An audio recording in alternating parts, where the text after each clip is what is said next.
안녕하십니까. 프로이드 대표 김효창입니다. 성인지 감성에 대한 해석 강의를 시작하겠습니다. 성인지 감성이 무엇인지 성인지 감성을 정의 내려보자면, 성인지 감성은 성별에 따른 고정관념, 불균형, 차별을 인식하고 이를 비판적으로 사고하며 개선하려는 능력으로 정의할 수 있습니다. 교직원들에게 성인지 감성이 중요한 이유는 민감한 발달 시기에 있는 학생들에게 성평등한 환경을 제공할 수 있으며, 교사의 언행이 학생들에게 큰 영향을 줄 수 있기 때문입니다. 또한 학교 조직 내에서의 성평등한 문화 정착을 위해서 교직원들의 성인지 감성은 매우 중요하다고 볼 수 있습니다. 성인지 감성을 이해하는 데 필요한 기본 개념을 살펴보자면, 먼저 첫 번째, 성별 고정관념입니다. 성별 고정관념이라는 것은 특정 성에게 특정 특성을 기대하는 것을 의미하는데, 예시로는 여학생이니까 조용하겠지 라는 표현이 있을 수 있습니다. 두 번째, 성차별입니다. 성차별은 성별을 이유로 기회를 제한하는 것을 의미합니다. 그 예로는 남학생에게만 체육대회 개주 선발의 기회를 주는 것입니다. 마지막으로 성희롱입니다. 성희롱은 성적 언동으로 불쾌감을 주는 행위입니다. 그 예시로는 여자 선생님이니까 더 부드럽게 대해줘야지가 될 수 있습니다. 실생활 및 학교 현장에서 발생할 수 있는 성인지 감수성과 관련된 사건들을 생활지도 발언, 진로지도에서의 편견, 교직원 회의 중 농담으로 나누어서 그 예가 되는 상황들을 하나하나 살펴보도록 하겠습니다. 먼저 생활지도 발언입니다. 세 가지 상황을 살펴볼 텐데요. 각 상황을 제시하고 그 상황에서의 문제점이 무엇인지, 그리고 개선 방안은 무엇인지를 차근차근 살펴보도록 하겠습니다. 먼저 첫 번째 상황입니다. 남학생이 반팔을 입고 다녀도 제지하지 않지만 여학생에게는 단정하지 못하다고 지도하는 상황입니다. 문제점은 동일한 복장 기준이 성별에 따라 다르게 적용된다는 것이 문제입니다. 개선 방안은 복장 지도는 성별이 아닌 객관적 기준에 근거해야 된다는 겁니다. 두 번째 상황을 살펴보도록 하겠습니다. 상황은 여학생에게 여자애가 욕하면 보기 안 좋다고 지적했지만, 남학생의 욕설에 대해서는 남자애니까 그럴 수도 있지 라고 넘기는 상황입니다. 문제점은 언어 행동에 대한 기준이 성별에 따라 달리 적용되는 것이 문제이고요. 개선 방안은 언어 지도의 기준은 성별이 아니라 공통된 규범으로 적용되어야 한다는 것입니다. 마지막으로 세 번째 상황입니다. 남학생에게는 남자답게 참아야지, 그리고 여학생에게는 여자애가 울고 그래 라고 반응하는 상황입니다. 문제점은 감정 표현에 대한 성역할 고정관념이 내포된 발언이라는 점과, 개선 방안은 감정 표현은 누구에게나 자연스러운 것이며 이를 존중하는 태도가 필요하다는 것입니다. 다음은 진로 지도에서의 편견입니다. 먼저 첫 번째 상황입니다. 여학생에게 간호사, 교사를 추천하고 남학생에게는 공학 분야를 권유하는 것입니다. 문제점은 직업에 대한 성별 고정관념이 반영되어 있다는 것이고, 개선 방안은 흥미와 적성 중심의 진로 지도가 필요하다는 것입니다. 두 번째 상황 살펴보겠습니다. 남학생이 패션 디자인과를 희망하자 그건 여학생들이 주로 가는 과인데 라고 하는 반응입니다. 문제점은 특정 전공에 대한 성별 이미지가 진로 선택을 위축시킨다는 겁니다. 개선 방안으로는 다양한 진로에 성별 구분 없이 접근할 수 있도록 안내하는 것입니다. 마지막 상황은 여학생이 군사학과 진학을 희망하자 군생활 힘든데 괜찮겠어? 라고 염려하며 다른 진로를 권유하는 상황입니다. 문제점은 특정 직무에 대한 성적 편견이 진로 기회의 평등을 저해한다는 것인데요. 개선 방안은 진로 역량은 성별이 아닌 개인의 준비도와 열정으로 판단해야 한다는 것입니다. 마지막으로 교직원 회의 중 농담입니다. 첫 번째 상황입니다. 회식 자리에서 특정 여교사의 외모를 두고 우리 학교 미스 코리아라고 하는 농담을 건네는 상황입니다. 문제점은 외모를 평가하고 대상화하는 발언은 상대방에게 불쾌감을 줄 수 있습니다. 개선 방안으로는 직장 내에서는 외모가 아닌 역량 중심의 존중 문화가 필요합니다.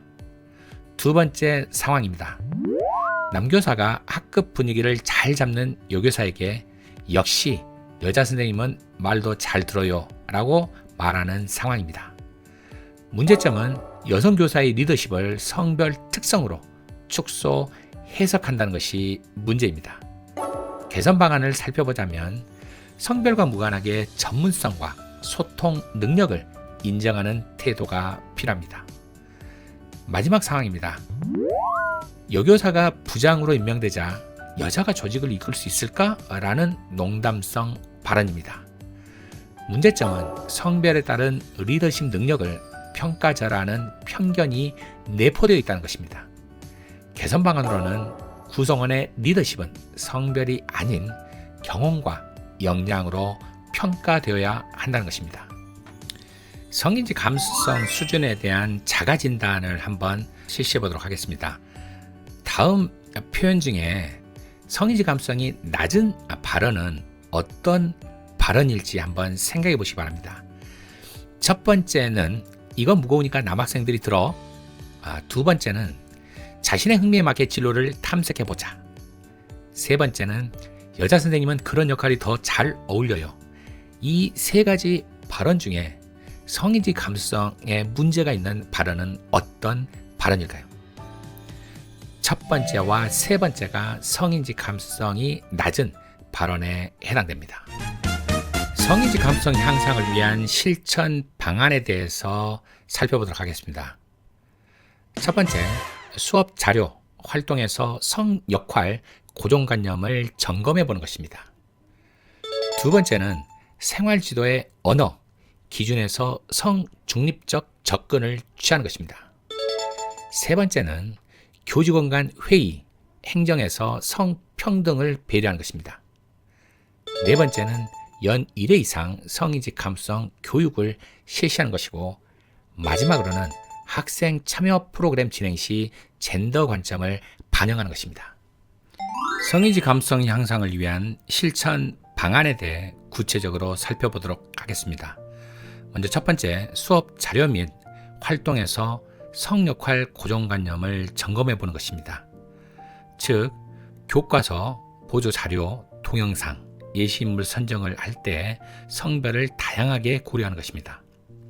또한 특정 직업이나 역할을 설명할 때 성별을 균형 있게 제시하는 겁니다. 예를 들자면 남성 간호사라든지 여성 과학자 등이 해당되겠습니다. 실천 예시를 보면 가정과 진로 수업에서 남성의 육아 참여 사례를 포함한다든지, 동아리 활동을 안내할 때 누구나 참여 가능이라는 문구를 명시하는 것이 이해가 될 수 있겠습니다. 생활지도의 언어와 기준에서 성중립적 접근입니다. 즉, 복장, 태도, 말투 등에 대해 성별 구분 없이 일관된 기준을 적용하거나 지적이나 칭찬 시 성별을 근거로 하지 않는 것이 바로 이 생활지도의 언어와 기준에서 성중립적 접근에 해당하겠습니다. 실천 예시를 살펴보자면 여학생은 조용히 해 라는 표현보다는 지금은 모두 조용히 해야 할 시간입니다 라고 표현한다든지, 남자니까 참아야지 라는 표현보다는 누구든 감정을 자제해야 할 필요가 있어 라고 표현하는 것이 좋습니다. 교직원 회의 및 조직 문화에서 성평등한 언행 실천은 회의에서 발언권이 성별에 따라 차이나지 않도록 유의하고, 농담이나 별명, 칭찬도 성적 대상화 없이 표현하고, 부서나 직책 배정 시에 성별 고려 없이 역량 중심으로 운영하는 것을 의미합니다. 실천 예시를 보자면 땡땡 선생님은 미모 담당 이런 표현은 사용하지 않는 게 바람직하고 여교사만 학급 환경미화 담당을 시킨다든지 하는 이런 행위는 바람직하지 않습니다. 연 1회 이상 성인지 감수성 교육의 정례화는 외부 전문 강사를 초청한다든지 내부 사례 기반 워크숍을 운영한다든지 교직원 성희롱, 성차별 예방교육과 연계하여 실제 학교 사례 중심 진행을 한다든지 하는 것들이 해당될 수 있는데, 실천 예시로는 한 학기 중에 회의 시간에 1시간 분량의 성인지 교육을 실시한다든지 교육 후에 실천 다짐 카드를 작성하는 것 등이 좋은 예시가 될 수 있습니다. 학생활동 및 교육 프로그램의 성인지 관점을 반영하는 것은 체육대회, 수련회, 캠프 등의 구성 시 성별 구분 없이 참여 기회를 보장하고 리더십 훈련, 발표, 진행 등에서 성별을 균형 있게 배정하는 것 등이 포함될 수 있습니다. 실천 예시로는 체육대회 남학생 계주, 여학생 응원 이런 표현은 지양할 필요가 있고요. 토론대 대표 선발 시에 남녀를 균형 있게 유지한다든지 성별 제한 없이 개방하는 것 등이 좋은 예시가 될 수 있습니다. 일상적인 피드백과 자성의 문화 조성은 동료 간 성차별적 언행 발견 시 지적보다는 자연스럽게 피드백을 준다든지 교장, 교감 등과 같은 관리자가 모범적인 언행으로 분위기를 조성하는 것 등이 해당되는데, 실천 예시를 들어보자면 그 발언은 들은 사람이 불편할 수 있어요 라고 정중히 전달한다든지 회식 자리에서 관리자부터 성적 농담을 삼가하는 것 등이 좋은 실천 예시가 될 수 있습니다. 이상으로 강의를 마치도록 하겠습니다. 감사합니다.